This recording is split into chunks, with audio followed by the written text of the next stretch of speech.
क्या सोना फिर नई ऊंचाई की ओर बढ़ रहा है और क्या कच्चे तेल की कीमतों में आई नरमी भारत के लिए राहत लेकर आएगी और क्या अब पूरी दुनिया का कमोडिटी बाजार एक नए मोड़ पर खड़ा है।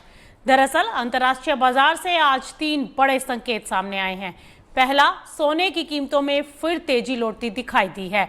कमजोर डॉलर और अमेरिकी ब्याज दरों को लेकर बदलती उम्मीदों ने सोने को सपोर्ट दिया है। और दूसरा, कच्चे तेल पर दबाव बढ़ गया।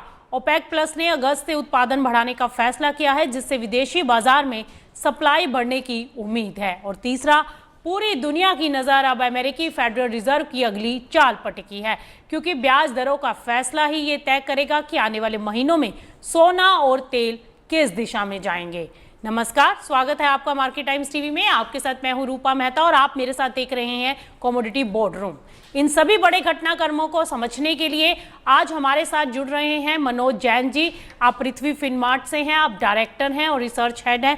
मनोज जी, स्वागत है आपका मार्केट टाइम्स टीवी पर। Recording in progress. Manoj ji, जैसा कि हम देख रहे हैं कि सोने में रिकवरी आ चुकी है और फ्राइडे को भी हम आपसे बात कर रहे थे तो आपने यही बोला था कि आगे सोने और चांदी में खरीदारी का मौका बनता हुआ दिखाई दे सकता है और आज हमने वो देखा भी, बाजार तेजी के साथ कारोबार करते हुए दिखाई दे रहे हैं। तो अब जो गोल्ड में ये रिकवरी आ चुकी है, इसको क्या माना जाए? ये शॉर्ट टर्म का उछाल है या फिर यहाँ से अब बाजार जो है एक नई तेजी की शुरुआत कर चुका है? नमस्कार रूपा जी, सबसे पहले शो में बुलाने के लिए धन्यवाद। जहां तक नई तेजी का सवाल है तो अभी उसके लिए थोड़ा समय लगेगा। मेरा मानना है कि एक जो बड़ी गिरावट सोने और चांदी की कीमतों में गत माह देखने को मिली थी, उसके बाद मार्केट वहां पे निचले स्तरों से एक रिकवरी जो है दिखाते हुए नजर आ रहे हैं, क्योंकि पिछले सप्ताह जो फेड चेयरमैन के स्टेटमेंट आए थे वो मार्केट को सपोर्ट करते हुए नजर आए, क्योंकि एफओएमसी मीटिंग के बाद उनके जो स्टेटमेंट थे वो काफी हॉकिश थे। लेकिन पिछले सप्ताह जब वो वापस से वहां पे जब अपने बयान दे रहे थे तो उन्होंने बोला कि जो ब्याज दरों में बढ़ोतरी के लिए मुख्य कारक था महंगाई की चिंता, तो वो थोड़ा यहाँ पे कमजोर पड़ता हुआ नजर आ रहा है, क्योंकि कच्चे तेल की कीमतें अब दबाव में है। तो फेड वहां पे ब्याज दरों में बढ़ोतरी के लिए कोई जल्दबाजी नहीं करेगा और उनके इस स्टेटमेंट के बाद जो है डॉलर इंडेक्स में नरमी देखने को मिली और सोना और चांदी रिकवरी दिखा रहे हैं। तो हमारा मानना है कि बड़ी गिरावट के बाद का एक रिट्रेसमेंट कीमतों में देखने को मिल रहा है, लेकिन अभी काफी जल्दबाजी होगी ये कहना कि सोना और चांदी यहाँ पे नई तेजी की ओर बढ़ रहे हैं। एक कंसोलिडेशन के फेज में सोना और चांदी है और हमारा मानना है कि इस कंसोलिडेशन में सोने की कीमतें इंटरनेशनल मार्केट में 4,300 से 4,400 डॉलर प्रति ट्राउंस तक के रिट्रेसमेंट दिखा सकती है। उस लिहाज से भारतीय बाजारों में 1,51,000 से 1,53,000 तक के स्तर फिर एक बार देखने को मिल सकते हैं। वहीं अगर चांदी की बात करें तो वहां पे 66 डॉलर तक के रिट्रेसमेंट एक देखने को मिल सकते हैं। उस लिहाज से भारतीय बाजारों में लगभग 2,50,000 तक के स्तर वहां पे संभावित हैं। तो एक बड़ी गिरावट के बाद का रिट्रेसमेंट हम बाजार में होते हुए देख रहे हैं, लेकिन अभी इसको नई बड़ी तेजी की जो है संभावना समझना अभी गलत होगा।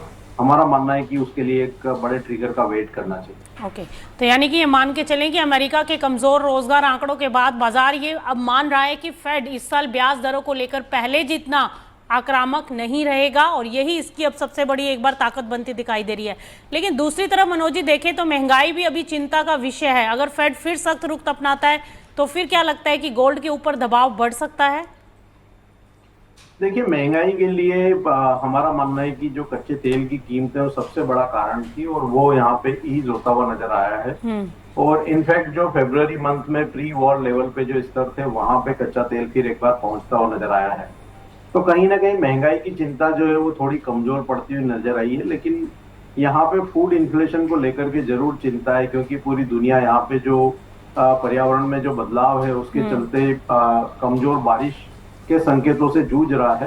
तो अगर वहां पे कोई बड़ी गिरावट देखने को नहीं मिलती है बारिश में, और अगर एल नीनो की जो संभावनाएं जताई जा रही है वो कमजोर पड़ती है, तो फिर वहां पे जो महंगाई की चिंता है वो भी कमजोर पड़ती हुई नजर आएगी।